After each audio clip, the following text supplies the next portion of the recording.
নমস্কার বন্ধুরা, এক্সপ্লোরার সৈকত অফিসিয়াল চ্যানেলে সকলকে স্বাগতম। বন্ধুরা, আজ 7ই আগস্ট, বাংলায় 21শে শ্রাবণ, বৃহস্পতিবার। আজ শ্রাবণ মাসের তৃতীয় বৃহস্পতিবার। আমাদের হিন্দু ধর্মে শ্রাবণ মাস অত্যন্ত গুরুত্বপূর্ণ একটি মাস।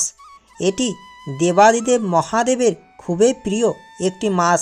সেই কারণে এই মাসে ভগবান শিবের বিশেষ আরাধনা করে থাকেন তার ভক্তরা। এই মাসে সহজেই ভগবান মহাদেবকে খুশি করে তার আশীর্বাদ লাভ করা যায়। এর সঙ্গে বৃহস্পতিবার হলো মা লক্ষ্মীর প্রিয় একটি দিন। সেই কারণে আজ শ্রাবণ মাসের তৃতীয় বৃহস্পতিবারটি বিশেষ গুরুত্বপূর্ণ।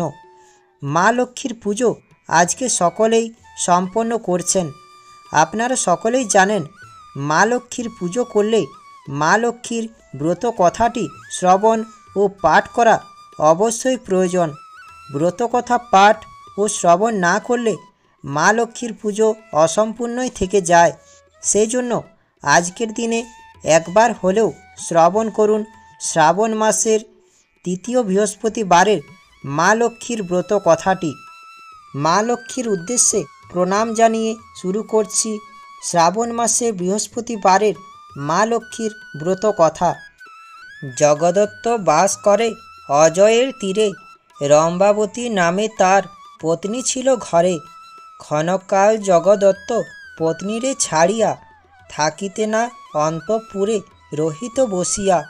রম্ভারে একদা জগদত্ত বলে রঙ্গে, বাণিজ্যেতে যাব যদি তুমি যাও সঙ্গে। অবাক হইয়া রম্ভা জগদত্তে কয়, নারী হয়ে কেবা কোথা বাণিজ্যেতে যায়। মোর সঙ্গ ছেড়ে যদি থাকিতে না পারো, চম্পকের মালা দেব তুমি গলে পরো। যতদিন মালা মোর উজ্জ্বল থাকিবে, ততদিন নিষ্কলঙ্ক আমারে জানিবে। রম্ভাবাক্যে জগদত্ত সম্মত হইয়া, বাণিজ্যে চলিল সপ্ততরী ভাসায়া। কত রাজ্য নদ নদী পার হয়ে এলো, বীরসিংহ রাজঘাটে তরণী বাঁধিল। ভেট দিয়া জগদত্ত রাজারে তুষিল, চম্পকের মালা রাজা দেখিতে পাইল। মালিনীরে ডাকায়া মহারাজ বলে, সুন্দর চম্পক মালা কোথায় পাইলে।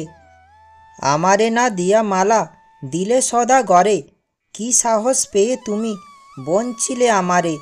সদাগর দেখি তাহা করজোড়ে কয়, পত্নী মোর এই মালা দিয়েছে আমায়।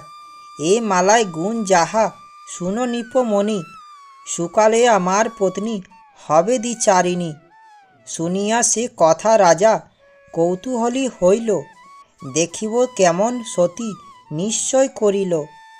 মণিমুক্তা দিয়া রাজা কোটালে পাঠায়, জগদত্ত দেশে আসি কোটাল পৌঁছায়।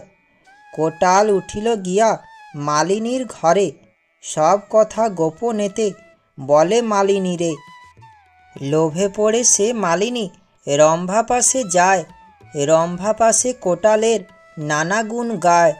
শুনি তাহা রম্ভাবতী হাসিতে হাসিতে, বলিল কোটালে লইয়া আসিতে রাত্রিতে। কোটাল হইয়া সুখী রাত্রিকালে গেল, ভৃত্যের প্রহারে কোটাল পালাইল। কোটাল আসিয়া সব কথা মহারাজে বলে, পরীক্ষা করিতে রাজা আসিলেন নিজে। মালিনীরে বলে রাজা, দিয়া নানা ধন, রম্ভার সহিত মোর করাও মিলন। লোভে মালিনী গিয়া বলিল রম্ভারে, রম্ভা বলে নিশিকালে আনিও রাজারে। মধ্যরাত্রে গিয়া রাজা পালঙ্কে বসিল, রন্ধন শেষেতে রম্ভা ভোজনে বসিল। রম্ভাবতী পাতে রাজা ভোজনে বসিল, তৃপ্তি সহকারে রাজা আহার করিল।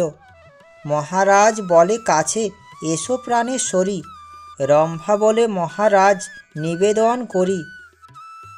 সন্তানের সম মোর উৎকৃষ্ট খাইলে, অবাস্তব কথা রাজা কেমনে বলিলে।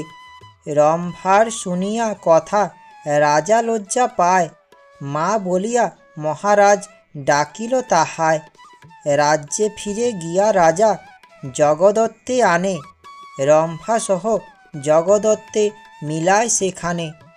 শঙ্কর রচিল দেবী কৃপায় অশেষ, শঙ্খধ্বনি কর সবে পালা হলে শেষ।